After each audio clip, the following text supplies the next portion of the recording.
it's an amazing thing how, this death of OJ Simpson today, that there was a time when the biggest news story of our lifetimes was the OJ Simpson trial.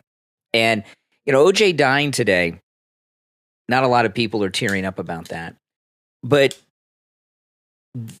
those of us who lived through it, okay, know what a big deal it was. And I remember when I was a kid, during that time of OJ, because, we were both of us were in our 20s. We didn't know each other yet then. But I remember like my parents, your parents, Steve Kane, they had this thing like, where were you when Kennedy got shot? And they'll remember on a dime, right? And with OJ, what people remember are the Bronco chase. Where were you during the Bronco chase? We all, everybody remembers where they were during the Bronco chase. And the thing about OJ that people don't understand with this death of him and why is everyone making it a big deal? It's obviously something he had to live through. But when OJ killed Nicole Brown Simpson and Ron Goldman, he was not just a big star, he was beloved by everyone. And I know a lot of people will say, well, so what? Alec Baldwin's going on trial. He kills him. Alec Baldwin's hated by more than half the country, at least half, if not more than half already. He's been hated for decades, right? He hasn't been liked since he did Hunt for Red October, okay?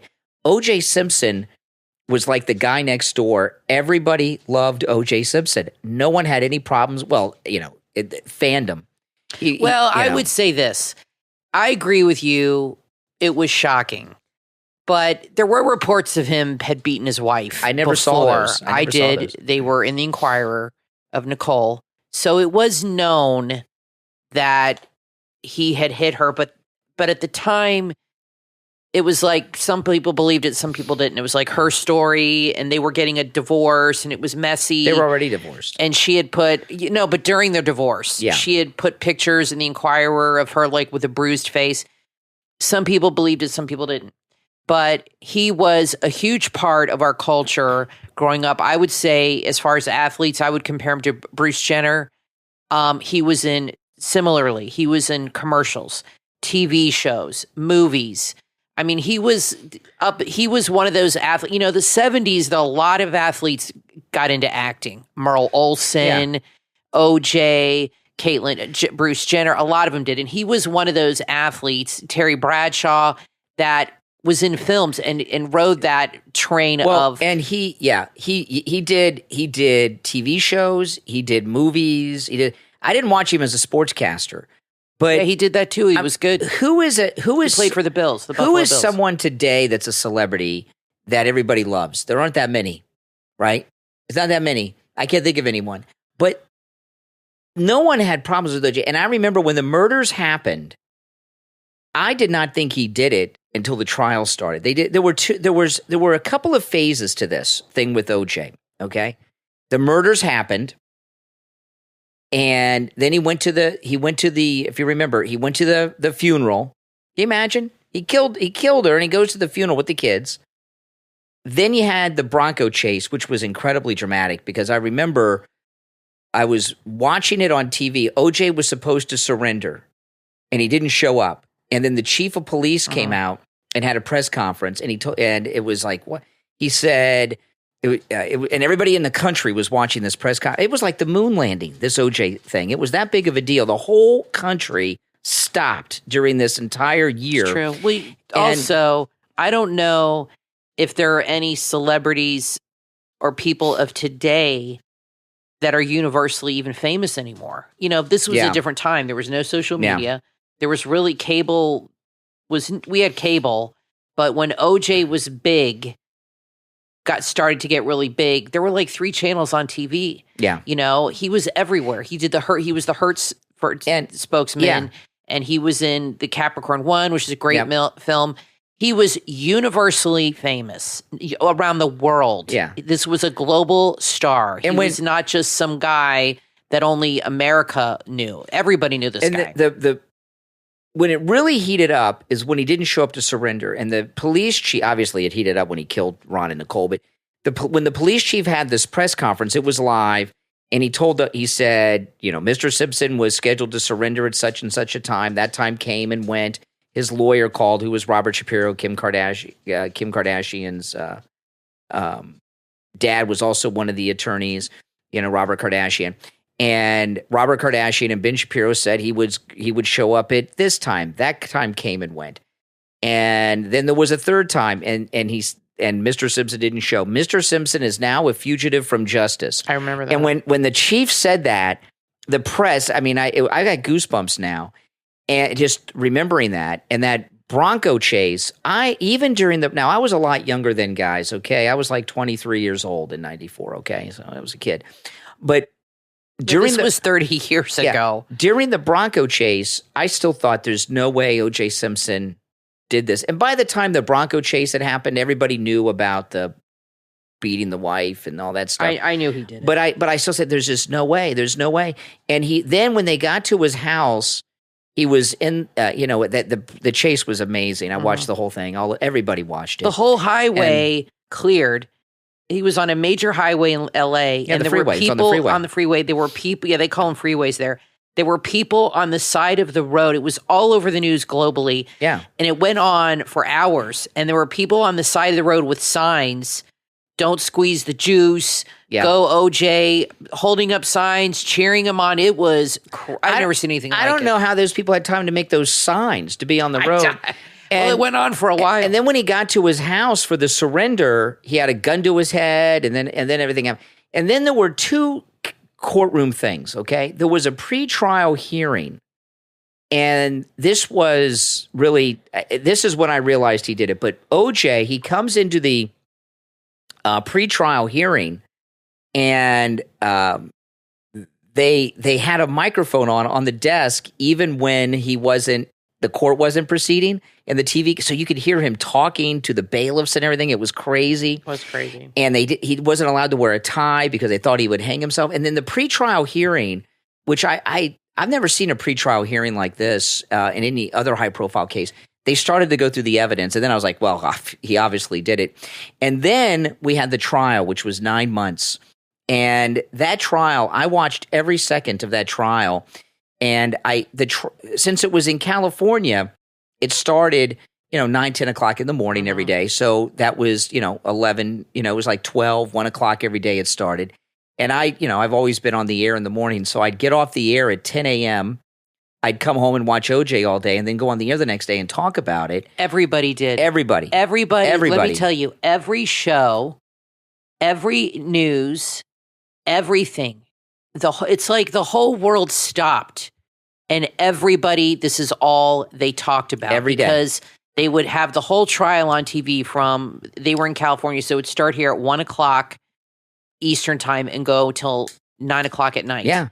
So and then you'd have the pundits talking about it all night. And it was riveting, glued to the TV. Yeah. Then they would talk about it all night, all morning. It was talked about, like you said, on the radio, on TV. It permeated everything. Now, can you imagine if social media was around? That this was no social media, by the way. There was no smartphones or Facebook or any of that stuff.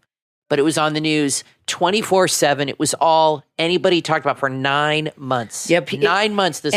And you had to live through it. It was pretty crazy. We got a couple generations of people who don't even know who he is. No, they don't. And and then when that verdict came down, everybody, the whole country stopped waiting for that verdict. I remember. And when that not guilty verdict came in, let me tell you something. Like that Apple River guy got convicted today, and that's like up in the, that's a debatable thing.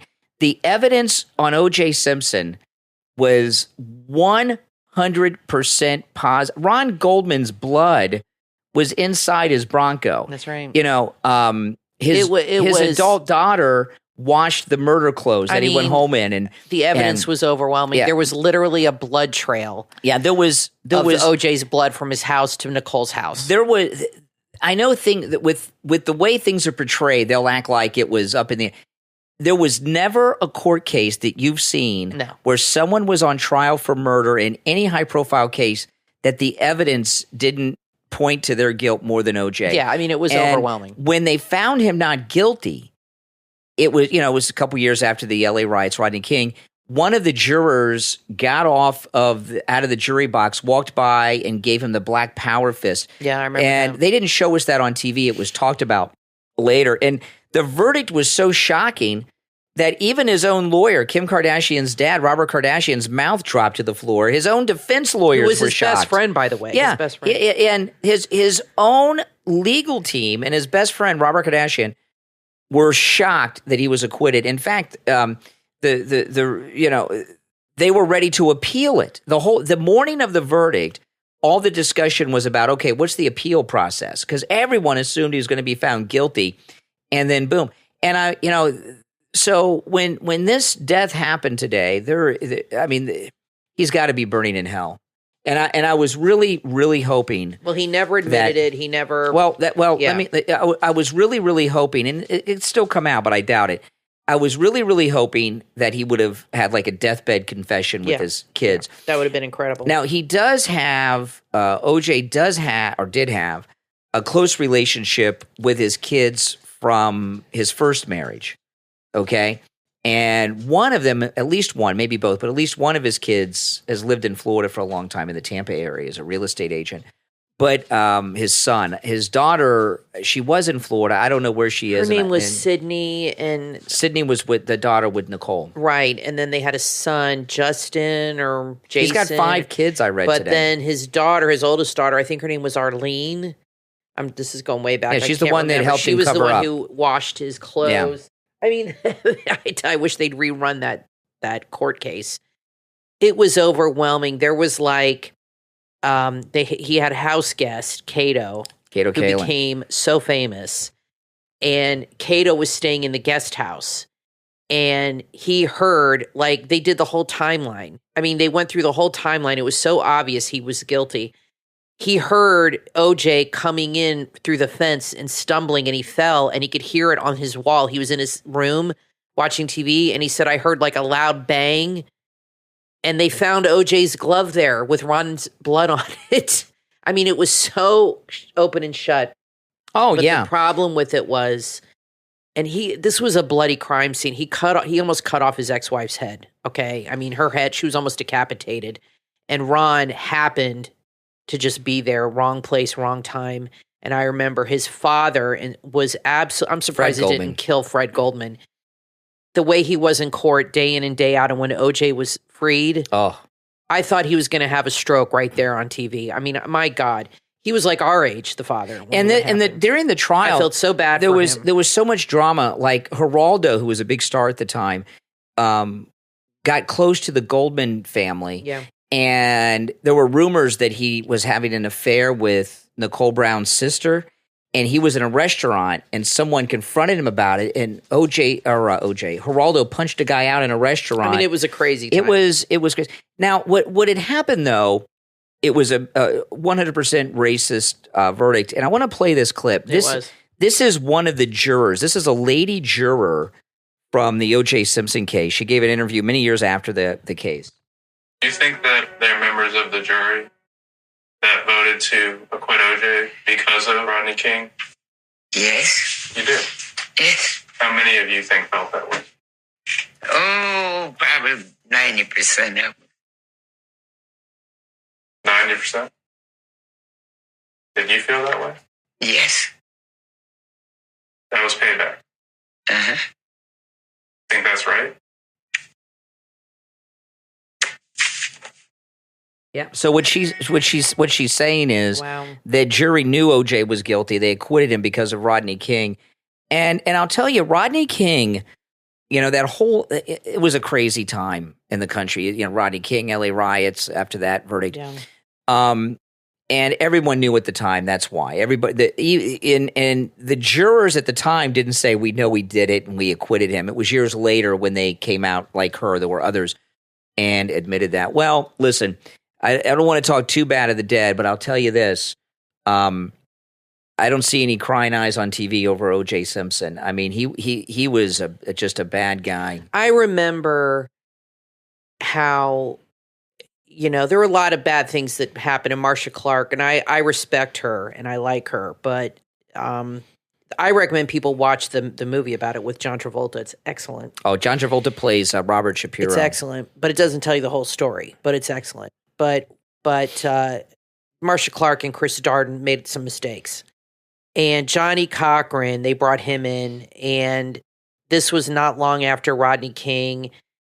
There were a lot of mistakes made. They changed the venue of the trial from Brentwood, which is where it happened. And Brian and I went and visited Nicole's house and OJ's house in 1997. We were in Los Angeles, so this is only 3 years after, and we saw OJ, and you could tell them what happened there. But it happened in Brentwood, which was a very affluent part of LA. And usually, the crime where it's committed is where you have the trial. Well, Gil Garcetti, whose son is a liberal a-hole, but he was the DA at the time, and he moved the trial to the city of Los Angeles because he was so afraid of more rioting. And he thought in my belief, I don't think he wanted OJ convicted, because I think he felt if OJ gets convicted, we're going to have another slew of riots, and that possibly could have happened. So I think he purposely changed the venue to Los Angeles, away from Brentwood, to the Los Angeles city proper, downtown, so he would have a hung jury or get acquitted. And half the jury, I'd say maybe there's 12 people on the jury, maybe 5 were black, 4, but the rest were white. I was shocked it wasn't a hung jury. I mean, they convinced all of them, whether it's liberal guilt or whatever, the black people on that jury. And it was no doubt, like she said, it was revenge. And I don't know what Nicole or Ron Goldman ever did to them to get that revenge. Just revenge on Whitey, I guess. And it's a horrible thing to do. And I don't know how they can sleep at night over it. There was no justice for those 2 people. No. But I don't know how they convinced the white people on that jury to acquit him. That is what mesmerizes me. Liberal town, liberal guilt. The thing about this OJ Simpson trial, though, there was the one thing about it that was frightening is when those students at Howard University. So when the verdict came in, we didn't have all these different cable news at the time. We had CNN. That's it. You didn't have all these. No, there was no Fox or MSNBC. Fox was kind of just starting out, but nobody watched Fox yet. It was like nobody watched Fox. Yeah. It was like nothing then. Okay, so they did a split screen. On one side of the screen, they had the OJ Simpson courtroom for the verdict, and on the other side of the screen, they had a camera in a room. I can't remember if it was an auditorium or a lecture hall at Howard University, the black university, and they were black law students, and they wanted to see the reaction live. And when the not guilty verdict came in of a man who was guiltier than anyone had ever been proven in a court of law before was acquitted, the black law students jumped for joy like they just won the Super Bowl, the World Cup, and the World Series. And here we are 30 years later, and I would really like someone. I've wondered this for years. I would like someone to do a follow-up with those students. How many of them are federal judges appointed by, like Obama Letitia James went to Howard. And she might have been in that crowd. Maybe she could have been. She may have been a little too old at the time. I don't know, but I do know this. I think she's about our age. There will be high profile trials and celebrity trials. There'll never be one like this. And one of the reasons, other than he was so famous and so loved by people in the country, but it's the thing you were talking about, Kathy. You didn't have there was no internet like we have now. The internet was new. Not many people had it. And I give an example. There was of how new the internet was. There was an internet joke that it doesn't even make sense, but people didn't know how the internet worked back then. And you know how the websites are, HTTP, // There was this joke about OJ Simpson's website address. It was www/ or something. It was some joke about that. Somebody will remember. Let me know in the comments. Because there was no big media like we have today, no internet, no social media, no YouTube, no nothing, just television and newspapers. That's all there was. There was nothing else. But I'll tell you, because of the new media, there'll never again be a celebrity trial, even this Alec Baldwin trial, which will probably be big, there will be nothing that big. I think you're right, and I think it was just the timing, and it was just. Well, yeah, the Rodney King, the riots. He was a celebrity. It was just, and then there was the Hollywood factor. I mean, he was friends with Bruce Jenner, who was a big star at the time, and Nicole. They were in that Hollywood world. It was the Hollywood glamour, the sports, everything coming together, and it was one of those moments in time where, for not a great reason, but it's like everybody stopped to watch. For, like I said, 9-10 months at a time. It was absolutely crazy. I was so shocked when he got acquitted. I was in absolute shock. And those of you that are not in the United States, because we have listeners in other English-speaking countries, although most everybody's in America. But in America, when you're put on trial and you're acquitted, you cannot be tried again. It's called double jeopardy. That's right. Although the Rodney King cops were acquitted, and George Bush, the father, tried them in federal court. Right. So that was it. But OJ, people say, well, he never confessed or anything else. That's not 100% true. He, about 20 years ago or so, he wrote and published a book called If I Did It. It was crazy. And in the book, If I Did It, written by OJ Simpson, he detailed how he did it. And Fred Goldman, who had that big judgment against him from the civil court, got the rights to the book and released it and called I Did It. He changed the title from If I Did It to I Did It, OJ Simpson. And I don't even know if is Fred Goldman still alive? I don't know. It just, it doesn't seem to be as big of a story on the news because, I think the younger generation don't even know who. I don't think our daughter doesn't. I don't think she even knows who OJ is, other than us talking. Yeah, about Fred him. Goldman's still alive. He's 83. Yeah.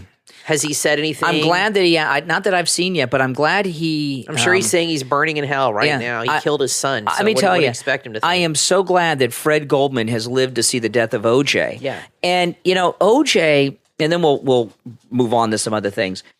After he was acquitted, before he went to prison for all that stuff, he had all these run-ins around the country where things would happen. There was this one instance, he was out in public, and this was on television. This lady goes up and says, "Can I shake your hand, OJ?" And he's shaking. It was during a TV interview. Yeah, he's shaking hands with this woman, and she says, "I've never shook the hands with a murderer before." And he's like, "I didn't do it." And I just tell you this thing. I was reminding Kathy about this earlier. My stepfather, who's passed away, was a construction worker, and his crew. OJ moved to Miami for a while. Yeah. And my stepfather's crew were working off of I-95, Interstate 95, doing some job. And OJ drove by, and everybody saw him in the construction crew, and they said, "Hey, Juice." Everybody waved at him. Everybody called him the Juice. OJ got off of I-95, turned around, got back on, and pulled over and talked to my stepfather and the construction crew he worked on for over 2 hours on the side of I-95. He was so desperate. He was so shunned. He was so desperate to have conversations. And my stepdad came home. He's like, "You're not going to believe what happened. I talked to OJ for 2 hours today." I'm like, "No, you didn't." He told me. I was like, "Oh, my goodness." Now, today, because, he'd have the whole thing recorded on his iPhone, and it'd go on YouTube or something or X, and it'd be viral. But I'm glad that Fred Goldman's alive to see the OJ Simpson's death. It's got to, Well, we were in LA in 97, and I had to go out there to see a doctor, and we drove by Nicole's. The addresses and everything were still fresh. You couldn't Google it. Well, they had the internet. They did have the internet. Yeah. But it wasn't as easy to find. Yeah, but we knew all the addresses by heart from the trial. From the trial, yeah, they put them on the trial. That's true. They would say the address over and over again, Rockingham Way or whatever. We knew the addresses from that. So we drove around and we went to the murder house, the house where Nicole was killed, and they had changed the address and everything. And they planted a bunch of trees and bushes. It was very hard to see. I don't know who would buy that house, but somebody else was living in there, and they actually changed the addresses on that block. But it was a very nice townhouse in a very nice area. And then we went to OJ's house, which was not far away. And we saw Gil Garcetti walking his dog with his wife, which was nuts. And we went to OJ's house. He had a beautiful home on the corner lot. It was a huge house. And he came outside when we were in the car. He walked out. And that was crazy. It was freaking me out. I was like, oh my gosh. So that was weird. We should have went and talked to him, but we didn't. He would have talked to us. I was afraid. So, I was like, no. And I was just like, and we were, it was a little, it was you, me, and my mom, and it was a little scary. But he had a beautiful home. But and then he went to jail for that thing with in the hotel room. Yeah. I mean, it's really. So Fred Goldman released a statement. He told I'm sure he did. He said, the only thing I have to, this is Fred Goldman today, told NBC. The only thing I have to say is it's just a further reminder of Ron being gone all these years. Yeah. It's no great loss to the world. It's a further reminder of Ron's being gone. So it brought back more grief. He doesn't seem to have any satisfaction. And the sad thing is his son, who was a young, good-looking guy, he was a waiter, and he was just walking by Nicole's. This is the story. I don't know if it's true or not. To drop off her glasses. I don't believe that she had left at the restaurant. That's what they kept telling us. But I think they were dating. Maybe she did leave them there on purpose. I don't know the full story. But obviously he really just kind of walked in. What happened is he walked up. This is how they made it out. He walked up to her house and caught OJ leaving. Caught him in the murders. Or in the murder. She was dead. Yeah. She was dead in the front walkway outside. Okay. He didn't kill her in the house. Her body was out front on the walkway. They showed pictures. It was awful. And he had slit her throat and all this stuff. And Ron apparently walked up and caught him doing this. And he got in a fight with OJ, and OJ killed him too and stabbed him to death. And just seeing Ron's parents, his father and sister were there every day, was just gut-wrenching, heartbreaking. And then when he got acquitted, it was such an injustice. And what they did is they played the race card big time. And this was, to me, the first time I really saw the race card being played to this extent. And Johnny Cochran basically came out. They had to give the jury an excuse to acquit him because it was so obvious he did it. So what they did is they started to tell the story that the police planted evidence. They were bigots. They didn't like black people, and that they planted blood of Ron's blood in his car. They actually went to. I mean, it was crazy, but they gave them an out. They gave the jury the excuse they needed. And they acquitted him based on that it was all a total setup. Now, I want to tell you guys the really spring sale continues at mypillow.com. Now, you can always use our promo code Kane at checkout, Kane, on any of the specials at mypillow.com. But the $25 spring sale, there's a lot of big items that are going for just $25 with our promo code Kane, including the My Slippers. My Slippers, $25. The My Slippers I have, we bought them when they first came out. They were over $100, $25 during this very limited time with our promo code Kane at checkout. So a great way to support the program and all of my content is go to mypillow.com, use our promo code Kane at checkout, Kane, and load up. We'll take a break and be right back.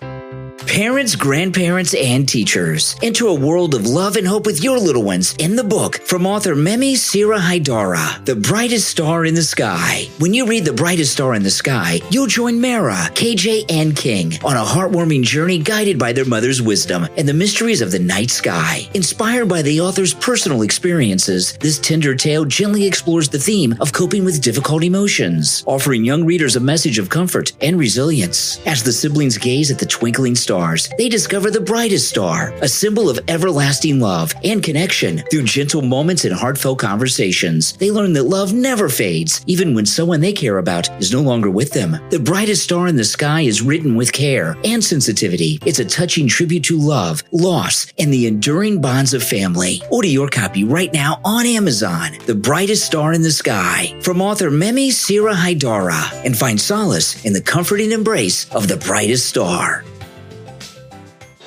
Is it time to upgrade your tech game? Look no further than Trendy Hive. Trendy Hive is your go-to destination for everything tech. Trendy Hive specializes in offering a curated selection of high-quality gadgets, accessories, and innovative tech products. From trendy moon wall lamps, bedside lamps, portable printers, and sleek smartwatches, they've got everything you need to elevate your digital lifestyle. At Trendy Hive, you can shop with confidence because you're getting top-notch products and exceptional customer service. At Trendy Hive, not only will you find great tech for yourself, but perfect gifts too. Stay ahead of the curve and discover the latest in electronics, gadgets, smart home essentials, and tech at TrendyEraHive.com. That's TrendyEraHive.com and take your digital lifestyle to the next level. TrendyEraHive.com, where innovation meets convenience. TrendyEraHive.com.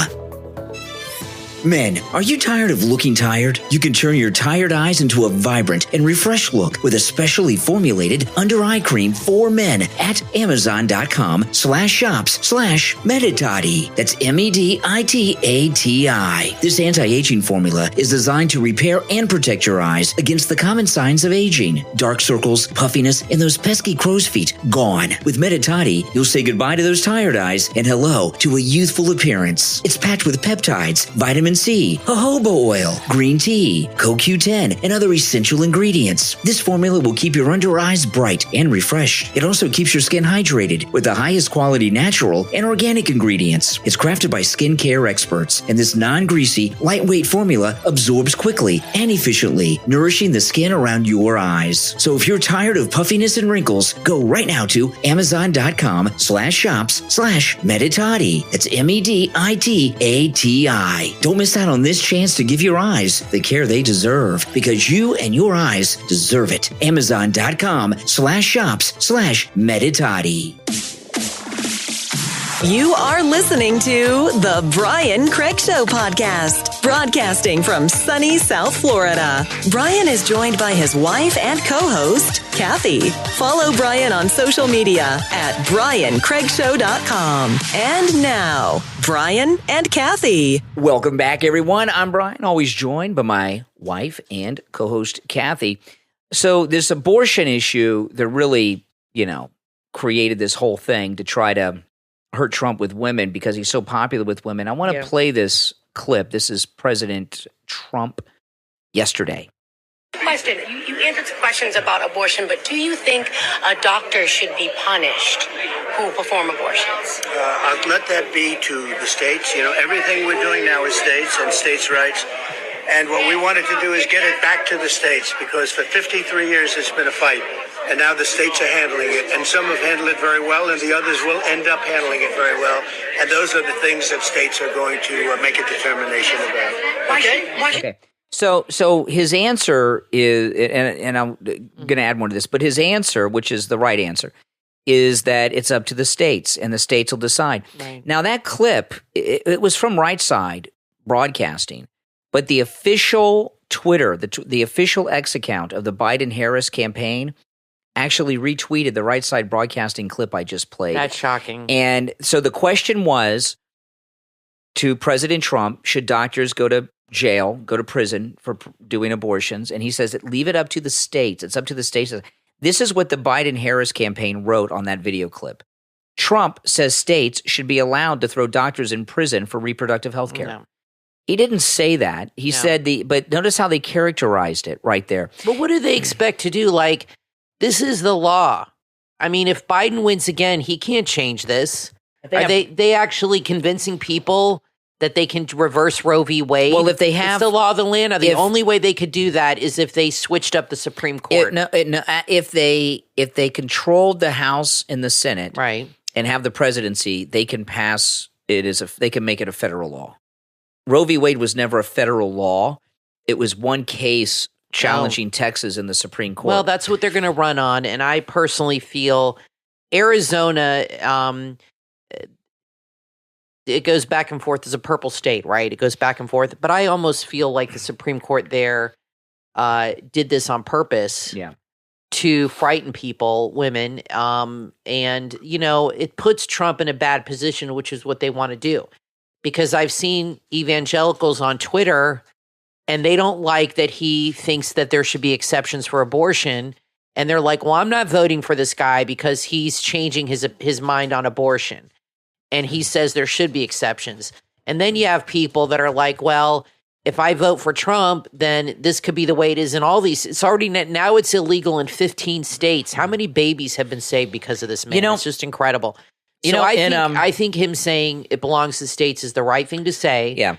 But I'm not happy that he's waffled a bit on this issue. And I know he's doing it for votes because he's convinced himself that we didn't win that we didn't get as much of a win in the House and Senate because of this issue. He has said that many times, which I don't necessarily believe, but that's what he has said. Well, the Republican position, the Republican Party platform has never been to outlaw abortion. It was to overturn Roe v. Wade and let the states decide. That has always been it. And if you go back into the 70s and 80s when Roe v. Wade was put on the Republican platform, they always said, overturn Roe v. Wade and let the states decide.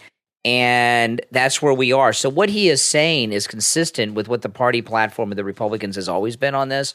It's not some new spin that he's come up with. You don't think this creates a problem for him? I'm not happy about it. It does create a problem because they have this attempt at a narrative going where they are, like you were saying, scare people that, they've got to have more 1800s laws if Trump's back. And it's almost like Trump's defending abortion. They're spinning it in some ways, too. They're doing both sides of it, and that hurts him with I think it's evangelicals. Can be effective. I think it has the potential because it's not going to cost him the election. I don't think it will, but who knows these days? But I think it's a sneaky move that they're doing, and I can't help but think that they did this in Arizona.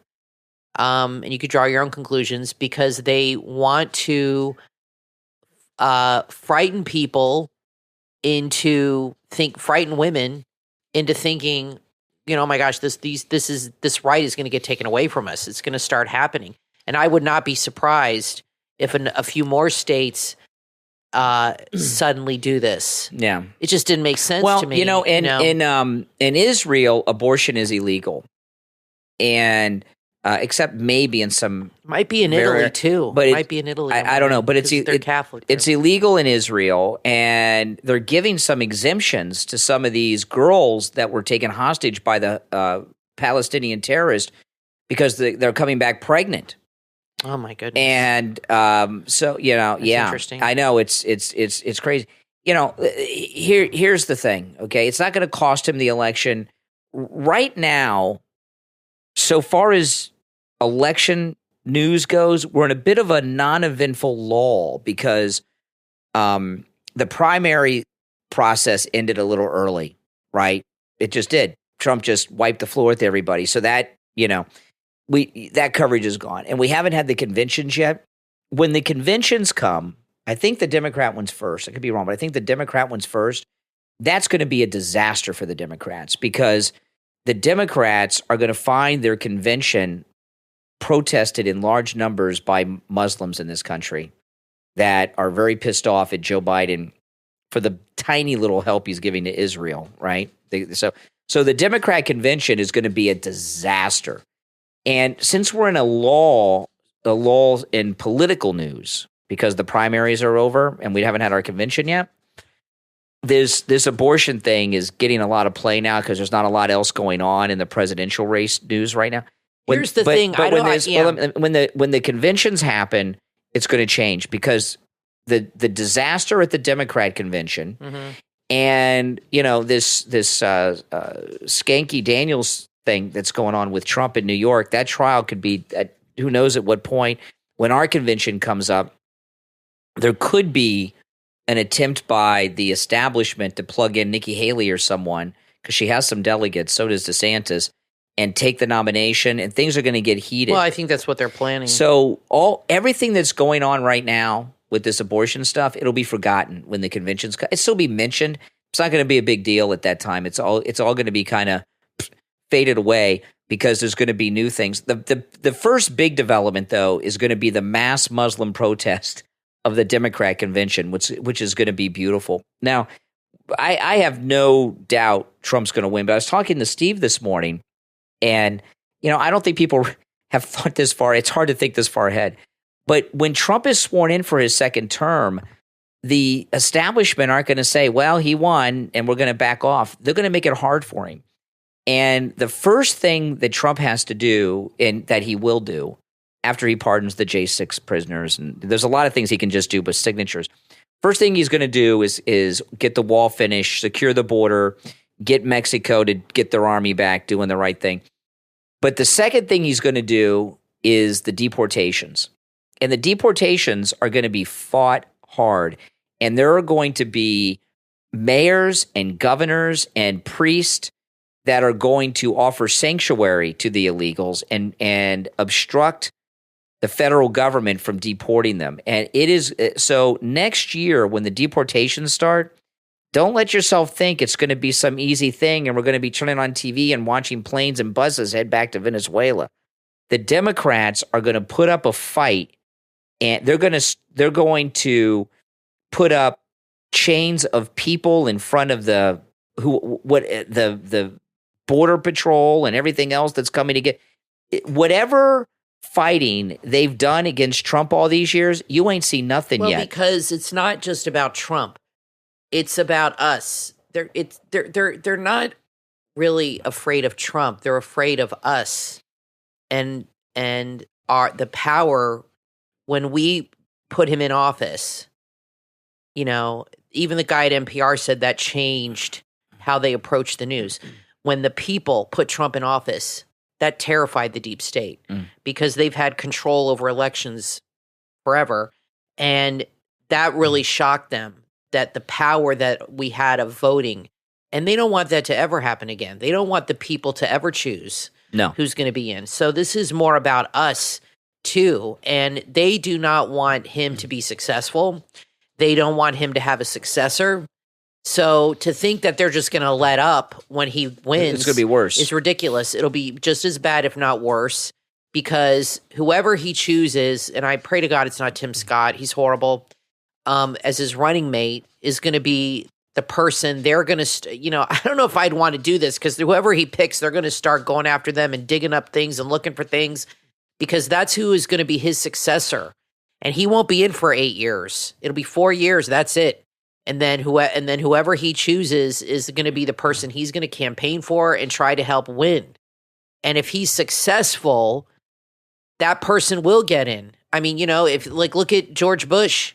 He got in because Reagan was so successful, not because particularly people like George Bush, but Reagan was such a great president. That was his vice president, and that's what got him in for 4 years. Now, Tlaib got asked a question by a Fox News reporter today. And just to be clear, Tlaib is a Palestinian spy. She has no business being in Congress. She's a spy. I mean, come on. Everybody knows this. But this reporter from Fox went up to Tlaib, and Tlaib just had a freak out. Tlaib, Fox News. I don't talk to Fox News. at a rally in your district, people were chanting "Death to America." Do you condemn? Talk to Fox News. But do you condemn chants of "Death to America"? I don't talk to people that use racist tropes. Whatever. Oh, like she never Why does can't that. you just say whether or not you condemn people chanting "Death to America"? Why are you afraid to talk to Fox? Fox News is not listen, using racist tropes towards my community is what Fox News is about. I don't talk to Fox News. Is "Death to America" racist? Fox News. Is chanting "Death to America" racist? Talking about your guys' racist tropes. You guys know exactly what you do. I know you're Islamophobic. Okay.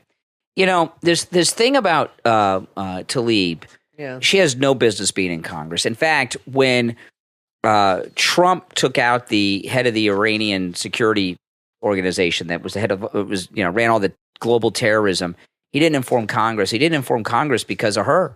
She'd tell her friends, and they would have gotten tipped off. I mean, is there anyone that does not think she's by the way, if you watch it, she's got man hands. She's got man hands. It's the least of her problems, but she's got man hands. There have always been liberal jerks in Congress that support liberal things, but the Democrat Party, the Democrat Party is done. And the reason the Democrat Party is done is because she's her activists like her that have found their way into Congress have taken the Democrat Party so far to these weird extremes that even Democrats don't recognize their own party. It's no longer like a liberal party that's about all these stupid liberal things like taking our guns away or abortion. It's about foreign agents who have infiltrated the leadership that are leading a movement to destroy the United States, and she's a part of it, you know? And the Democrat Party will never recover from this. Even they're still going to win elections and everything else, but they're becoming less and less relevant because people see that they don't care about anything about the American people. You posted this on my YouTube. I wanted to go over this. It's a inflation chart. And it shows the inflation during Trump and how much things have gone up since Biden's been president from when Trump was in his first term. Okay, energy, which is gasoline. Gasoline prices are up under Biden 47.8%. Remember, I paid $1.57 a gallon on Inauguration Day. That's crazy. $1.57 a gallon. Electricity is up 29.3%. And I don't know what our electric bill is, but it's up. It's up. Here in Florida, like it's in the 90s today. And so we have our air conditioning on pretty much every day of the year, and electricity is a big thing. Natural gas is up 26.9%. Eggs are up 49.3%. Eggs. Yeah, eggs are expensive. Milk is up 15%. I mean, those are basics. Yeah. Milk is up 15%. Chicken is up 23.9%. Airfare is up 32.7%. Public transportation is up 22.2%. Used cars, I think this is a conservative number. Used cars are up 20.9%. Clothing is up 13.5%. And it's interesting about this chart because things actually went down when Trump was in office. And just give you an example here. Under Biden, airfare is up 32.7% from inflation. When Trump was in office, airfare dropped 13.8% because fuel prices were lower. Public transportation cost. It all comes down to the gas. That drives everything. That drives everything up because you need the gas to transport goods and to get everything where it's got to go through a truck or whatever. You need the gasoline. And when that goes up, that cost gets transferred to it's a tax. The people, it affects everything. And, I was just watching, I saw a commercial earlier for an electric lawnmower. It says it runs for a whole hour. Really? Does it run for a full hour when the grass hasn't been mowed for a little bit too long and the grass is high and thick? You're going to get an hour? Or does it get an hour when the grass really doesn't need to be cut? You understand what I mean? Here's why sitting there running. This electric thing isn't going to work with them. And this is a big grift that they're putting on the American people to diminish our power and try to help China because they make lithium and they own the lithium mines, and they're trying desperately to get us on electricity and get us off gas, like I said, to diminish us and elevate them. But it's not going to work. Americans have a certain lifestyle, okay? It's not like it is in Europe, okay? In Europe, it's much more laid back. And people take it much easier. Here, Americans work their butt off. It's go, instant this. They want it now. They want what they want, and they want it now. That's the American way of life. And they are not going to be satisfied with taking an electric car and going to a 2 or 3 hour trip or traveling across the country where it's a trip they can do in 3 days, taking a week.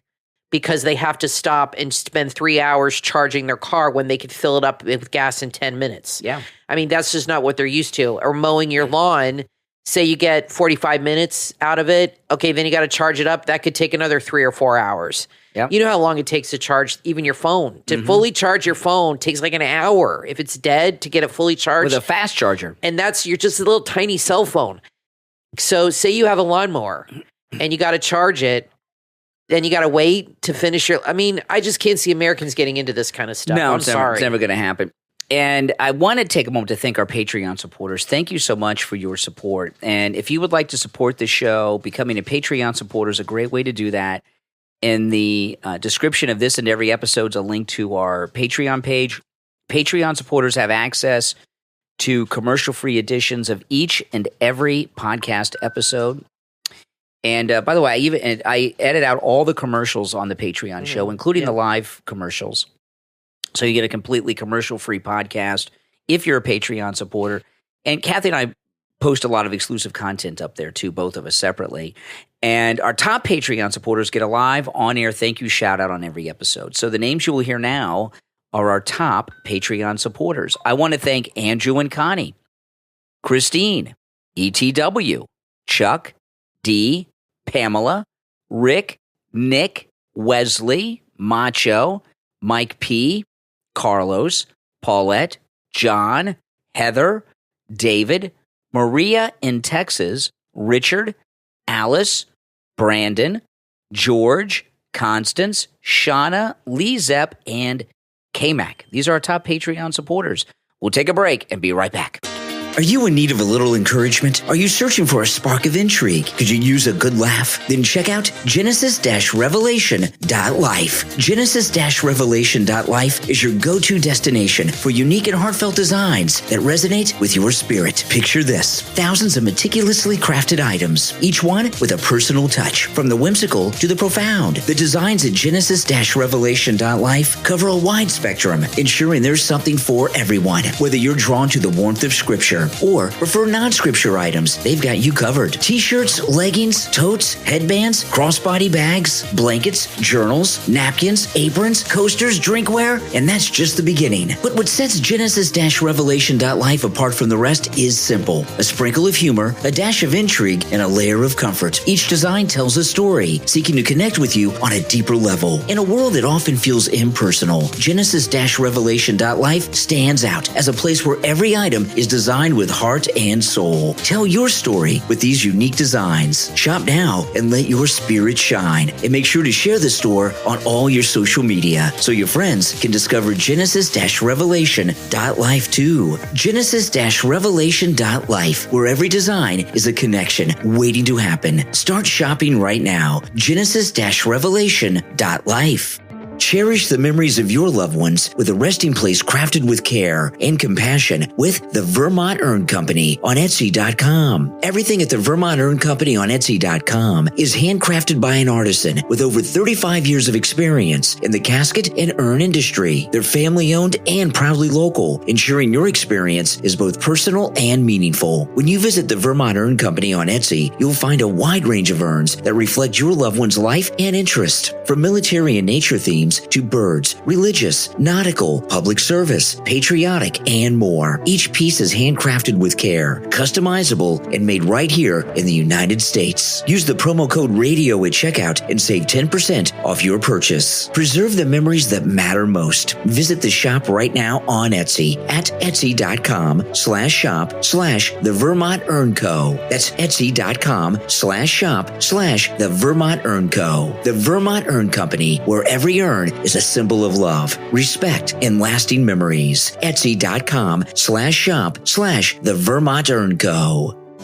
Are you a parent of a daughter? Then boy, do I ever have a book that I want to tell you about. But Dad, I Love Him, from author Kevin Boyle. It's loved by readers from around the globe, from places like Britain, Australia, Canada, the US, and Germany. Readers have been saying that, but Dad, I Love Him is one of the most captivating and eye-opening books you will ever read. Calling But Dad, I Love Him a book that's rich, insightful, and transformative, and deserving of a place on every woman's bookshelf. If you have a daughter, you are going to want to give her this book. It's a conversation that every parent should have with their daughter about life, love, dating, sex, and relationships. Buy it today. But Dad, I Love Him, from author Kevin Boyle. You can find it on Amazon in Kindle, paperback, and hardcover edition. But Dad, I Love Him is filled with easy-to-learn, easy-to-use, step-by-step real-world dating, relationship, and communication tips and strategies that will help any daughter of any age have a deep, fulfilling, loving, successful relationship. Order your copy right right now, but Dad, I Love Him from author Kevin Boyle on Amazon.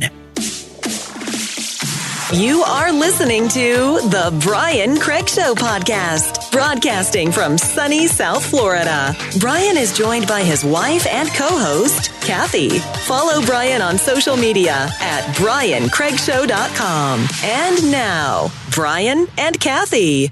So Jean-Pierre was asked about OJ and Biden during the White House press briefing, and the question was actually an interesting question, and Jean-Pierre's response is sick and twisted. All right, listen.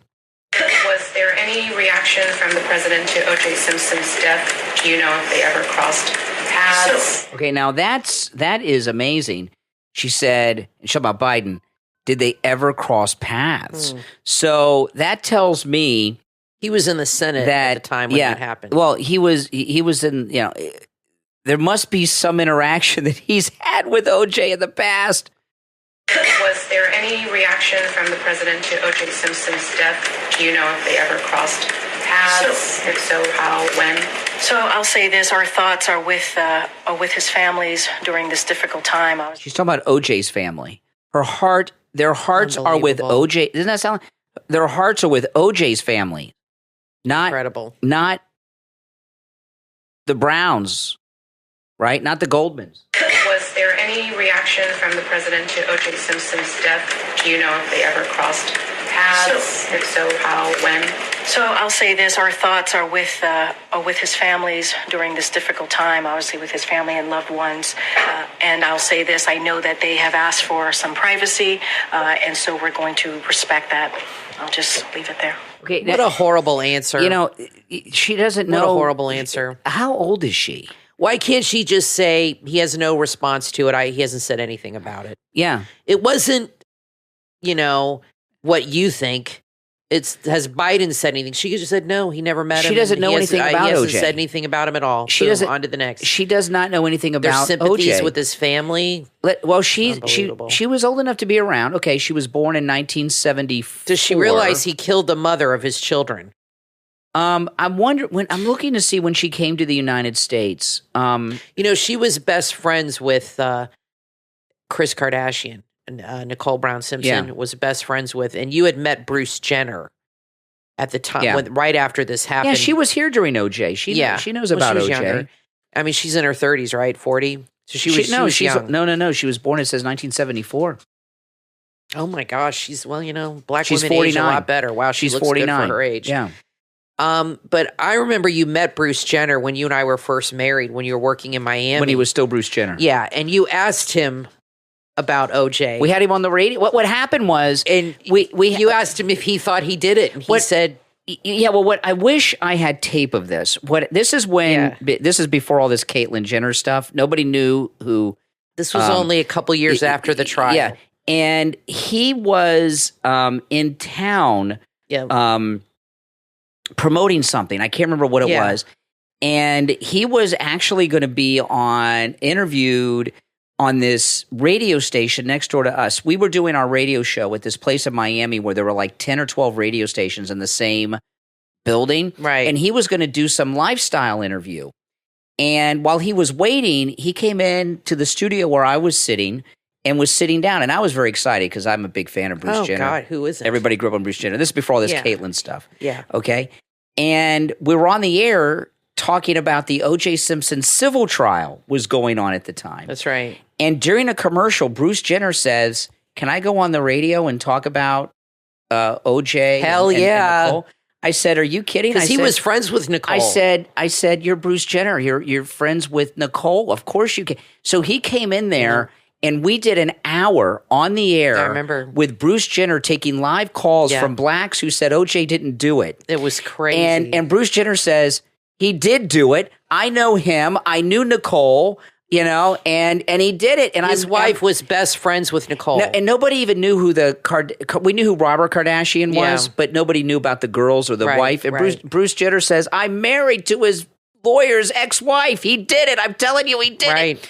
And these callers, he didn't do it. He says, "Do you know them?" He was like Bruce Jenner. Oh my gosh. Was fighting with that these was callers. a good show. I remember. And I wish you had that on tape because man, you could play that. Let me tell you, you know how that'd be very interesting today, wouldn't it? Yes. I'll tell you, it happened spontaneously and caught us all off guard at the radio station. It was amazing.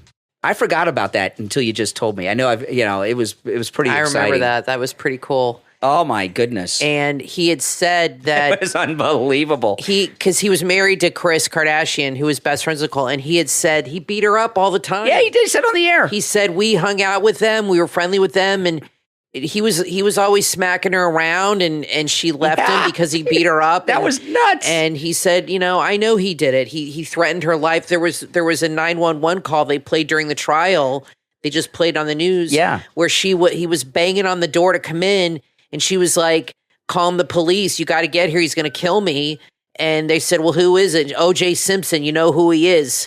And she said, "You got to get here fast because I'm in the bedroom hiding and he's banging on my door and he's the guy, he's going to kill me, And it was awful. I don't have a lot of regrets in life, but I do regret that I don't have that on. That it happened. Man, yeah, that would have been great. It was so spontaneous. Yeah. That he really wanted to talk about it. I mean, oh my gosh. And and when he did, it was like when it was still a hot thing in the news. Oh yeah. Now we want to talk a little bit here about this thing with Trump at Chick-fil-A in Atlanta. Yeah, I saw it yesterday. And what's significant about this whole thing that happened at Chick-fil-A with Trump, is that's where all this Fannie Willis stuff is going on. That's right. And that tells you where the love that Trump received from the Atlanta residents shows you how Georgians feel about President Trump. I tell you, I watched it, and you were working, but I watched it on Right Side Broadcasting. Yeah. And they follow him around. And I had never seen him really live go into a restaurant, but he does it all the time. And he went into Chick-fil-A, and the whole staff was standing there. They're all black, by the way, all black women, and a couple men, but it was all black staff. And they were standing behind the counter, and Right Side was filming, and they were waiting for Trump to come in. And they were all dressed up in their uniforms, very happy. They were all smiling. And he came in, and they were like so excited. And then they panned around, and the whole restaurant was full of people, probably their friends and family that they invited to be there. And it was 90% African-American people because this is the area it's in. It's in Atlanta. And they were so excited to see him taking his picture. And the tone was the same. "We love you. Don't believe the media. We know you're a good man. We know you're not." And this one woman, it went viral. It went on the Daily Mail. And she said, "Don't believe the media, Mr. President. We love you. I love you." And he hugged her. He said, "Come here and give me a hug." And he bought food for everybody there. He always does that. He bought all of them food and milkshakes and everything, paid the tab. He is a man of the people. And it was really heartwarming to see in the heart of Atlanta, these people where he is being persecuted, right, where they know the truth and they know that the media is lying to them and that this is a good guy. He's not a racist. And that really warmed my heart to see that. It was very nice to see. And I could tell this is what keeps Trump going. This is what they don't show you. Yeah, I had to watch Right Side to see that happening. And people need to really see things happen as they're happening and get it from the source instead of letting the news spin it through their spin cycle and spoon feed it to you what they want you to believe, because they're lying to you and manipulating you. Yeah, that's right. And if you can watch Right Side on YouTube, they follow him around and see it happening in real time. It's amazing. And Biden doesn't go around the country and visit people and buy them lunch. This guy, this is what keeps Trump going, is he's in touch with the people. And that's what really gives him the courage and the strength to do this. You could tell he was very excited. He looked great. And you could tell he really appreciated it. He's not one of these phony politicians like Ron DeSantis who can't even who's so awkward. Trump's a warm, friendly guy. And he really was touched by it. You could really tell. These other politicians, not just Biden, all of them, especially Biden, but when they go to an event and meet with people, it's never like real. it's always like a setup thing, Yeah. These things with Trump are spontaneous. He walks into random restaurants that aren't even expecting him to come in, and they love him in there. There's only been one instance, and it was only one person where I saw him go in somewhere and somebody was giving him grief, and that's the one when Brian Glenn from Right Side Broadcasting got between him and Trump. Remember that? And people love this guy, and that's one of the reasons they hate him. They don't understand, and I think the reason that that we all love him so, and I mean it's not love like I love chocolate. The American people love him like he's their father, like he's a member of the family. Everybody that loves him like that. I mean, it's like real love. It's not like some figurative thing.